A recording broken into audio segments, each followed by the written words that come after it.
Good morning, this is Chair French, and I am convening the regularly scheduled business meeting of the Kansas Corporation Commission for Tuesday, April 27th, 2021. It's 10 a.m. I'm joined by my colleagues, Commissioner Dwight Keene and Commissioner Susan Duffy. On today's agenda, we have 28 consent agenda items, 3 notice items, and 2 discussion items. So we will begin with our consent agenda items. Commissioners, you've had an opportunity to review these proposed orders on the consent agenda, and I will ask if you have any questions or comments, starting first with Commissioner Keene. Yes, thank you, Mr. Chairman. No questions. The one comment I would have is that I am recusing with respect to item number 17. It's a penalty order involving Clark Energy LLC. Docket number is 21 CONS 3243 CPEN. With the exception of that recusal, my intention is to approve all the other orders on the consent agenda. Thank you, Commissioner Keene. Commissioner Duffy, do you have any questions? I do not, and I second Commissioner Keene's motion recognizing his recusal. Okay, we have a motion and a second to approve the items on the consent agenda with the recusal for Commissioner Keene noted for one item. Is there any further discussion on that motion? Hearing none, those in favor, please vote aye. Aye. Aye. Aye. Consent agenda is approved. We now move to our noticed items. Our first noticed item is in docket number 19 GIME 504 GIE, and it is a proposed order in that docket. The presenter for this item is Mr. Brian Fedotin. Brian? Yes, good morning, Commissioners. Morning. As part of KCP&L's last rate case, the Olathe Public Schools USD 233, the Johnson County Community College, and Spring Hill School District USD 230, as well as the Blue Valley Schools USD 229, claimed that they're paying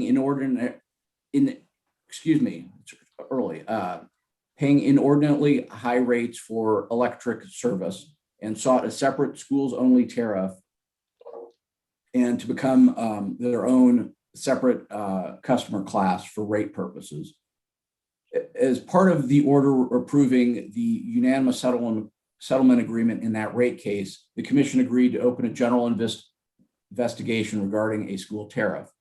The general investigation consists of 3 phases. In the first phase, the focus was on a definition of the schools that would be subject to the investigation. In phase 2, KCP&L compared the school's rates and bills to the load profile of other customers from the same rate class, and then reported if the schools are homogeneous enough to form a separate rate class. If their report were to find a school-specific tariff is justified, KCP&L was supposed to propose a tariff design for its next general rate case. And if the commission finds a separate school tariff is advisable, we'll go into phase 3, which will focus on how to enact the tariff. We've completed phase 1, and now in phase 2, Evergy concluded that the sampled schools' load profiles show that the schools do not have unique enough usage characteristics when compared as a group and are better aligned in their current class. The schools responded that Evergy's conclusions are fundamentally flawed and designed based on a flawed rate study, and that they believe that the schools have separate distinct load characteristics relative to non-schools. Staff filed a report and recommendation concluding that the schools do not appear to constitute a separate class of customers and recommended keeping the schools within Evergy's rate structure. Staff noted the end use difference among the schools makes a single rate design for the schools almost impossible, and a separate rate class for the schools would need multiple rate codes based on size and difference in the end use of electricity. staff characterize this as balkanization. After reviewing Evergy's detailed study report and staff's comprehensive report and recommendation, the commission agrees with Evergy and staff that the schools are not homogeneous enough to one another to warrant a separate rate class, and therefore should remain within Evergy's rate structure and their existing rate class. There is no factual basis in the record to contest staff or Evergy's evidence that the schools are not homogeneous enough to each other to warrant a separate rate class, and therefore the schools should remain within Evergy's rate structure and their existing rate classes. If anything, the schools appear to acknowledge there is significant heterogeneity within the schools. And this order also explains that KCP&L should take efforts to aid the schools to ensure that they are in the best rate class possible for those schools. With that, I'm available for any questions. Thank you, Brian. Appreciate the presentation. Before I turn to my fellow commissioners for any questions, I would just like to note that I have recused myself from this docket, have taken no part in the consideration of the docket or this order specifically. So with that recusal noted, I will turn to my fellow commissioners to see if you have any questions on the order, and I will start with Commissioner Keen. Thank you, Mr. Chairman. Just a very brief comment from me. I think the order for the most part speaks for itself. I will say thank you to Brian Fedotin, our general counsel. I think he provided an excellent overview and a summary of the order and some background information about it. And with that would conclude my remarks. Thank you. Commissioner Duffy. I have no comments or questions, and I move approval of the order. Second. We have a motion and a second to approve the order in the reference docket. Is there any further discussion on that motion? Hearing none, those in favor, please vote aye. Aye. And my recusal is noted. We now move, thank you, the order is approved. We now move to our second noticed item. This is in docket number 21, EKME 361 TAR. And this is a proposed order acknowledging effective date of transmission delivery charge subject to refund pursuant to KSA 66-1237. Our presenter for this item is Mr. Cole Bailey. Cole?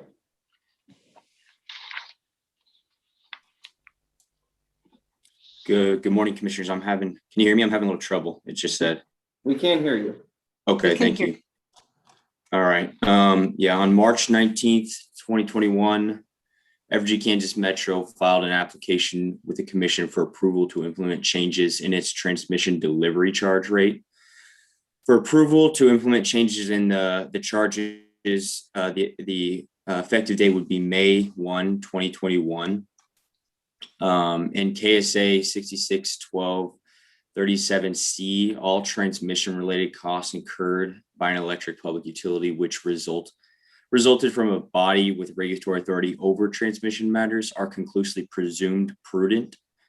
So 66-1237C provides for a process by which an electric utility submits a report to the commission minimum 30 days before the changes to the TDC go into effect.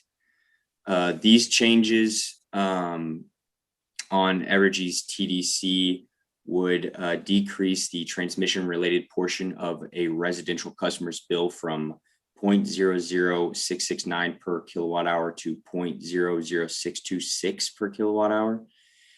For residential customers, that translates to a decrease of about 45 cents per month. This order is just the 30-day order acknowledging the change, and commission staff actually just sent me their report yesterday. So, and there's no changes. So I filed that report, and then we will have an official order ending this docket in about 2 weeks. So with that, I'll stand for questions if anybody has any. Thank you. Thank you, Cole. Let me turn to my fellow commissioners for any questions, starting with Commissioner Duffy. Thank you, Mr. Chairman. I have no questions or comments. Commissioner Keen, None for me either, thank you. I would move approval of the order. I second the motion. we have a motion and a second to approve the order in the reference docket. Is there any discussion on that motion? Hearing none, those in favor, please vote aye. Aye. Aye. Aye. The order is approved. Thank you, Mr. Bailey. We now move to our last noticed item. This is in docket number 21, CONS 3201 CPEN, and it is a proposed penalty order for Haas Petroleum LLC. Our presenter for this item is Mr. Kelsey Marsh. Kelsey? Good morning, and thank you, Commissioners. Morning. Before you is a penalty order for Haas Petroleum, which is being penalized for 18 violations of KAR 823407 for failing to timely repair and retest 18 wells to demonstrate mechanical integrity, plug the wells, or isolate any leaks to demonstrate the wells will not pose a threat to fresh or usable water or endanger correlative rights. These violations arose from a broadened investigation after staff's discovery that Haas had altered its equipment at other wells, which prevented the mechanical integrity test from testing the entire wellbore. Staff sent NOVs to 21 specific wells that had submitted satisfactory mechanical integrity tests in 2020. 20 of those 21 wells were subsequently placed into failed status, and of those 20 wells, only 2 were repaired and satisfactorily tested by staff's deadline. Staff continues to further investigate other wells which were previously submitted as satisfactory. Due to the seriousness and nature of these violations, the penalty order assesses a $90,000 penalty and directs Haas Petroleum to perform successful mechanical integrity tests on the wells or plug them. The order also directs Haas to shut in and disconnect each well until it has been successfully tested or plugged. With that, I would recommend approval of the order, and I am available for any questions. Thank you, Kelsey. I will turn first for questions to Commissioner Keen. Yes, no questions, Mr. Chairman. A brief comment.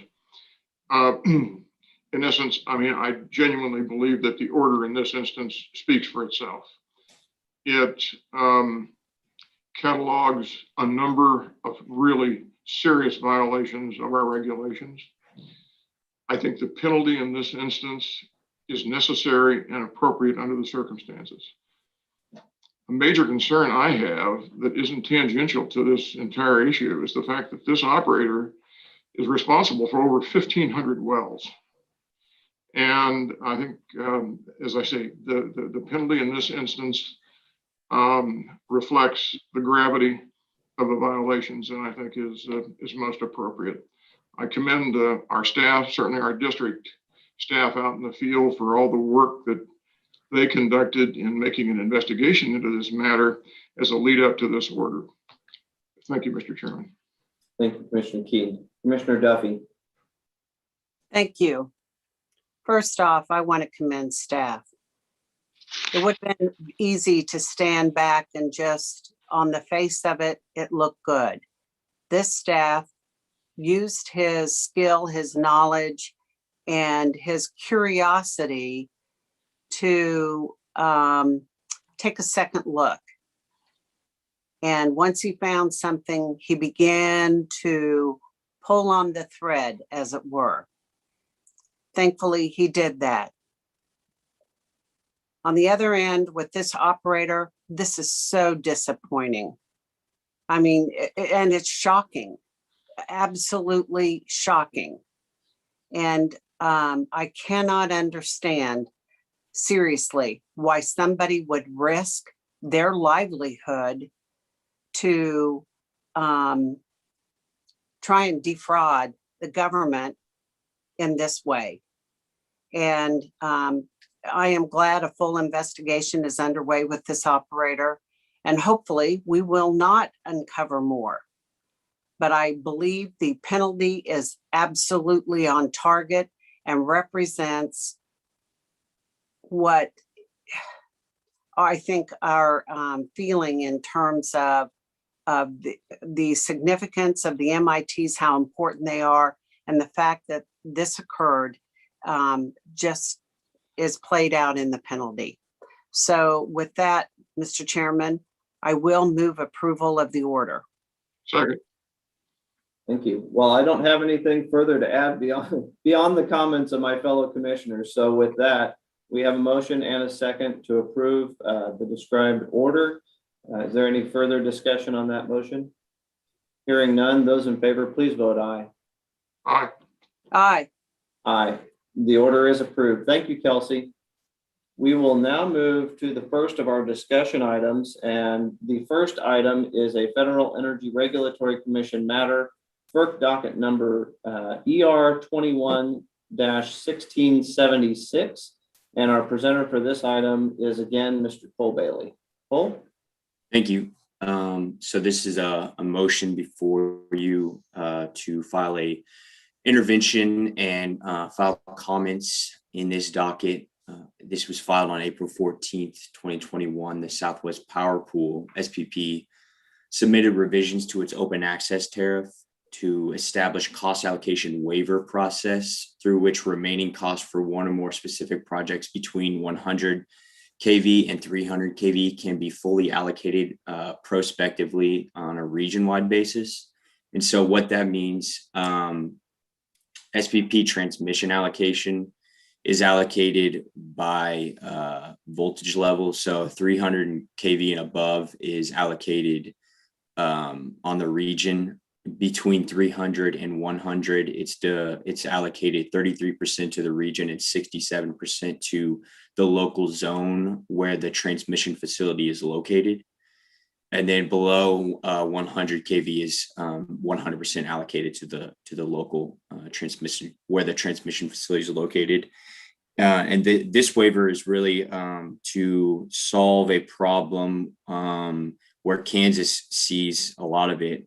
We have an abundance of wind generation, so much that we're not using the generation. We're exporting the majority of the generation, and the exports are going to zones outside of where it's being generated. So the benefit is for other customers, while the local zone is paying for 67% of the cost. And so this would be a case-by-case situation where if you can show that your exports are majorly going out of the zone and other customers are benefiting from it, this can be allocated on a region-wide basis to more properly allocate the cost, and it's a little bit more fair. Motions to intervene as well as comments are due Wednesday, May 5th, 2021. Commission staff has been involved in creating and drafting this waiver at SPP for a while, and believe it would benefit Kansas. We spoke with our DC counsel, Jason Gray, and he will be assisting staff and I in drafting comments and filing these. So I recommend the commission authorize our DC counsel to file a dockless motion to intervene and to file comments in FERC docket number ER 21-1676. And if you have any questions, I'm here. I did just receive word this morning that they may be extending the time to file for another 10 days. All right, thank you, Cole. Before I turn to my fellow commissioners, maybe I will just add a couple comments here since I've been involved in this at the Southwest Power Pool. By way of reminder, this proceeding that Cole is talking about is the culmination of the HIT C2 effort that we have updated the other commissioners on quarterly over the last few months.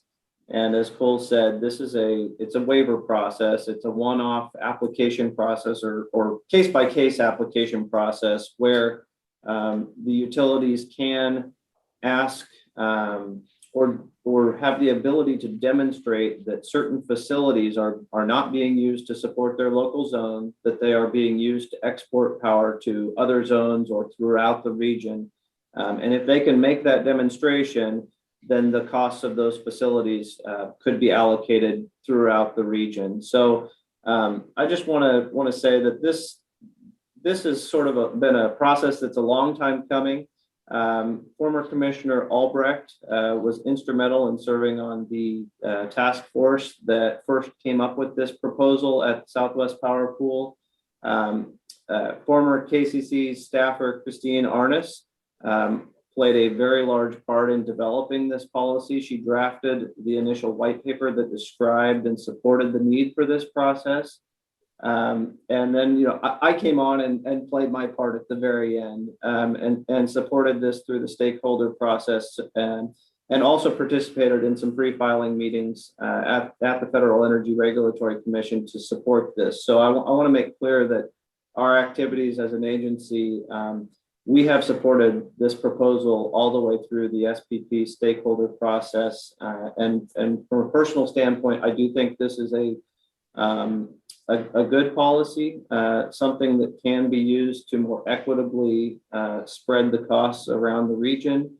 But it is also important that it's a limited process, that the utilities have to, on a case-by-case basis, come in and demonstrate that the facilities really are not benefiting their local area. They have to demonstrate that those facilities are being used to push, you know, low-cost wind power to faraway load centers. So with that, I just wanted to provide that extra context to make clear that I do support this proposal for comments. And now I will turn to my fellow commissioners for any questions or comments they may have, starting with Commissioner Duffy. Thank you. I too would like to thank Sherry Feist Albrecht and Christine Arns for doing the heavy lifting on this body of work. I also understand through the process, it passed through with very narrow votes through the SPP process, but I will shout it from the rooftops. This is exactly the legislation we need in Kansas to further the growth of renewable energies and send the power where it can be best used. But we absolutely should not be incurring the costs as we're not using the power. And to me, this was a no-brainer. But I know that this took a long time and a lot of work. And I appreciate the diligence of Commissioner Albrecht and Christine Arns, and I applaud that we are finally getting it to FERC. I hope they agree this is fairness and equity in action. Thank you. Thank you, Commissioner Duffy. Commissioner King, any questions? No questions, Mr. Chair. A comment as well from me.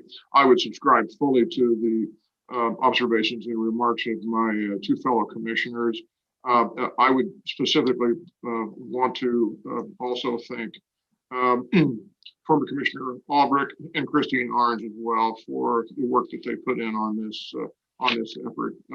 It's really important. It's incredibly helpful, and thanks to you as well, Mr. Chairman, for the follow-on activity by you to bring this to fruition. Thank you. Thank you. With that, I will go ahead and make the motion. And I do move the commission authorize our DC council to file a dockless motion to intervene in FERC docket number ER 21-1676 and to file comments and to take such action therein as necessary to protect and promote the interests of Kansas ratepayers. Second. We have a motion and a second to approve the proposed action in this described FERC docket. Is there any further discussion on that motion? Hearing none, those in favor, please vote aye. Aye. Aye. The motion is approved. Thank you, Cole. With that, it takes us to our final discussion item. And this is an update to the commission on UIC GWPC meeting. And our presenter for this item is Mr. Ryan Hoffman, our Director of the Conservation Division. Good morning, Ryan. Good morning. I do have some slides I could share. I think for the most part, if you saw it in October, it should look very familiar to you. So if you have that up today, I'm seeing it on my screen. Hopefully you're seeing it on your screen. Yes, we can see it. Thank you. In October, I went through this and outlined what had happened. First, the Groundwater Protection Council is a nonprofit corporation that was founded in 1983, primarily because of the underground injection control program. As states were gaining primacy over injection wells, they realized they needed to work together to help solve common problems and work through issues together. So that was the genesis for the Groundwater Protection Council, and Kansas was actually one of the lead states in helping get that pushed through. There currently are 20 board members, and it's 2 from each of the 10 EPA regions. And I am currently Kansas, the one from Region 7. The first review of our underground injection control program took place in 1990. So in April of 2019, when GWPC approached me about potentially doing another review, I think I surprised them when I said I was all on board for it, because usually what happens is a state goes through this and they realize that it's a lot of work and it takes a lot of time, and then figure by the time they get through it that they've figured out all the flaws and all the kinks in their program, so they don't need to do another one again. And as you can see, it took quite a bit of time before they came back to us and we were willing to do it. But in 2019, in September, there were 5 team members, mostly GWPC staff and a retired EPA Region 7 member. But then we had a UIC position from Ohio and a UIC position from Oklahoma, also our peers, as we look at it, reviewing our program. And then we had observers from the current Region 7 and then also the Environmental Defense Fund. We had over 9 of our staff that went through this over the course of 3 days, and they published that final report in September of 2027. In October, I highlighted what they said were our program strengths and then some of their suggestions. I didn't include the strengths in this one because really there wasn't much follow-up we could do on that. It was more of the suggestions, and I wanted to provide this update to the commissioner 6 months later, so you could see where we're at. And so I'll walk through them each. And the primary one that they made a recommendation on was our financial assurance system. And they looked at our program and said, we think there needs to be something done here to improve it. And they gave us these 3 different options that maybe we could review. And as you know, our financial assurance is tied to our licensing statute and our system. And we met last week, Friday, with our advisory committee to kick off this discussion. And it will require a statutory change. So that's why we're working with the advisory committee. But we started the discussion by having an expert in the financial assurance industry come talk to us about the types of instruments, what's required to get those instruments. We also heard from operators who operate in Kansas and then other states, talk a little bit about what their experiences are with those other states and within Kansas. And I think the main issue that we identified with the bonds in Kansas has to do with the uncertainty regarding the life of the bond. That in other states where there is a more robust bond market for oil and gas wells, it is because there is some sort of certainty built into how long that bonding company will be on the hook for paying that bond. So that was one of the main suggestions. And I'll be talking more with some bonding companies about suggestions they may have regarding that. We also discussed the various fees charged, and I think there's definitely more discussion to be had there. But then one of the things that I did, if you will, kind of as homework for the group, was to provide them with a 2016 survey from IOGCC where I outlined the bonding requirements across all of the IOGCC member states and territories.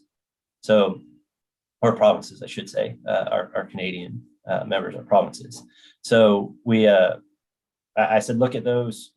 If you have ideas, get back to me with what you want to hear, because either we can get other regulators in to talk about it or find out how those programs are run in the other states. And our next oil and gas advisory meeting is coming up in early June. And that would be a perfect time to follow up and keep this ball rolling and identifying issues. So in terms of our movement on this suggestion, I think we did just finally kick that off.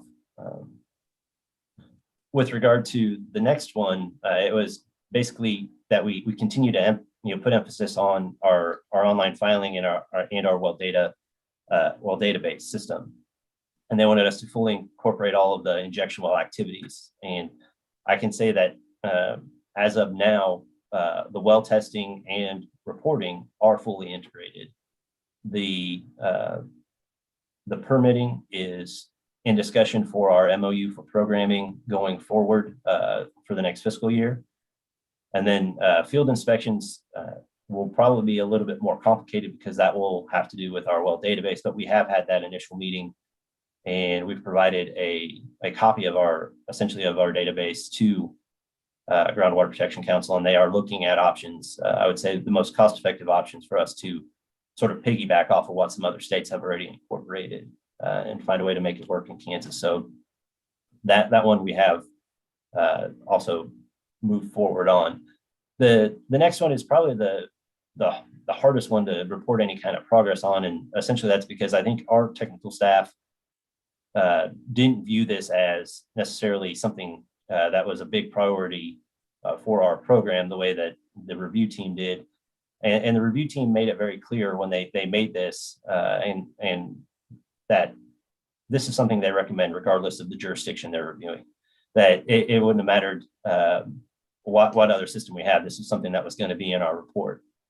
So it's something that we'll keep there, and we'll keep it as something that we will, I would say, consult and review maybe later on once we get through the other suggestions. And then the last one had to do with some of the, I would say, discussion we had with regard to induced seismicity and our interaction with the other agencies involved. And they recommended that we form either an MOA or some sort of sharing agreement where all of the data would be available to all of the agencies. And I think it's safe to say that since this report came out, we have had discussions with both KDHE and KGS, and I think things are light years better than when this review was being conducted, and to the extent that we now have monthly meetings going over this exact type of data. So I think this one also is a suggestion that we've been able to meet so far. Having said that, hopefully you weren't expecting any fancy graphics or anything else, but that's pretty much the end of what I had to share. So I would gladly sit for any questions if you have them. Thank you, Ryan. It's a good update, good presentation on an important topic. Let me turn first to my fellow commissioners, see if they have any questions for you, starting with Commissioner Duffy. Thank you, Mr. Chairman. Thank you, Ryan. I appreciate the update. I think it's always good this twice a year kind of, or however often it should be, but let us know where we stand with the federal government. And again, I think it's great that we ask to be reviewed. That's much better than when they're telling us we need to. So thank you for taking that extra effort. Concerning the financial assurance program, I'm glad that you have broached the advisory committee with this subject and that we're working on it. It would be my hope that we will have a piece of legislation ready to go to the session this next year. I think that would really show us making great strides. I recall when I was looking at some of our rule and reg and the breadth and depth of what we have. And there was a recommendation by the legislature back in 2003 that we needed to modify our financial assurance program that we had in place, that we had not been keeping up with what had been in place for already 18 years or so. So it's time, and we need to move quickly. And we have all these other states to look to see what they are doing and see if we can find something that fits best for us. So I thank you very much and hope that we are moving forward quickly on this issue and doing our homework in between the meetings and sharing the information with the oil advisory group. Thank you, Commissioner Duffy. Commissioner Keen? Yes, thank you, Mr. Chairman. Ryan, thank you for the excellent update. I just found that it was slightly deficient in one respect. You were altogether too modest, I think, about the implications behind this report from the Groundwater Protection Council. So I'm going to fill in a couple of those blanks with the indulgence of all the people on here. I think it's important to underscore the significance of this peer review process. We volunteered to be subjected to this peer review process so that we could objectively assess and benchmark the administration of our environmental responsibilities. By and large, the report back from the Groundwater Protection Council is a positive affirmation of an effective, strong, and across-the-board environmental protection program as administered by your division. And for that, I commend you as well. As you indicated at the outset of your remarks, you didn't focus on the strengths that were highlighted by the Groundwater Protection Council. I think it's commendable you focused on sort of a managed by exception report this morning that focuses basically on those suggestions that need further action. But for the record here, I'm going to note very briefly some of the strengths that were highlighted by the Groundwater Protection Council in issuing its report. I'll give you 5 of them. The first one was that through an ongoing and thorough review process, the division has promulgated updates to the rules and regulations which have enhanced its UIC program. Second, to supplement the UIC program, the division has actively prioritized, decentralized at the district office level, and accelerated the abandoned well plugging efforts. Incidentally, each one of these are big bullets, my friend, and I commend you wholeheartedly and your entire staff for your performance here. Third, the division was commended for its utilization of flex time and its human resource allocation and the activities that the district offices took to cover the critical operations such as mechanical integrity tests, well construction, and well plugging. And they specifically used the word commendable to express their satisfaction with that effort. Fourth, the indication was, and I take personal satisfaction in this, knowing so many of your field personnel so well. The fourth strength was that the Class 2 program staff is dedicated, knowledgeable, experienced, and demonstrates a high degree of technical competence. That certainly reflects my opinion as well, and I think that of my fellow commissioners too. And finally, to the extent resources allowed, the GWPC indicated that the permitting and field witnessing programs focus on the most important and problematic elements of our field regulations, such as casing installation, cementing, and the mechanical integrity testing of wells. With regard to moving from the strengths, with regard to what was really the preeminent focus of your report to us today, which was basically financial assurance, I commend you again there as well. I was present at as a fly on the wall, but I was present at the recent meeting that you had with the advisory council representatives in discussing as an opening foray many of the issues surrounding financial assurance. I think this is an important thing to do. It's an important and it's a complicated subject, incredibly complicated subject that requires some rather extensive vetting. But I commend you for commencing the process. I think it's quite admirable.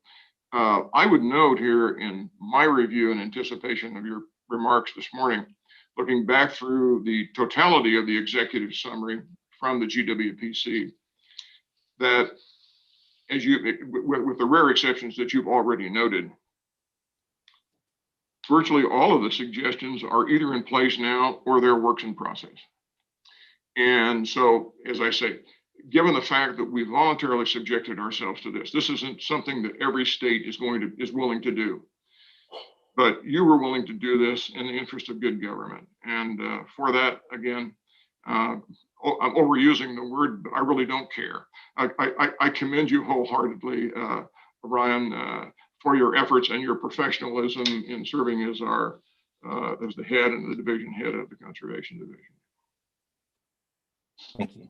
And I think it's important how many times you noted staff as well. And I think that it wouldn't have been possible for us to have this kind of review if we didn't have the staff we do have. So I think they deserve the lion's share of the credit. So. Well, I don't have any further comments beyond what's already been made. I agree that, you know, the report was by and large very positive for us, and glad you undertook that review effort, and also appreciate the ongoing efforts to improve the financial assurance issue. Ryan, is there anything you think you need to, would you like to respond to any feedback from commissioners, or is there any feedback or guidance you think you need from us? I hesitate to even say that, but I appreciate the update. But if there's anything you want to respond to, please take this opportunity. I would say that, I do think, in another 6 months, being able to come back and say, well, this is where we were in April, but now here's where we are a year later from that review would be beneficial. So I'd be more than happy to do that. Okay, very good. I think you're off the hook for the rest of the day then. Appreciate the update, Ryan. With that does take us to the conclusion of the noticed items on today's agenda. Hearing no further business to come before us today, I would entertain a motion to adjourn the KCC business meeting. So moved. Second.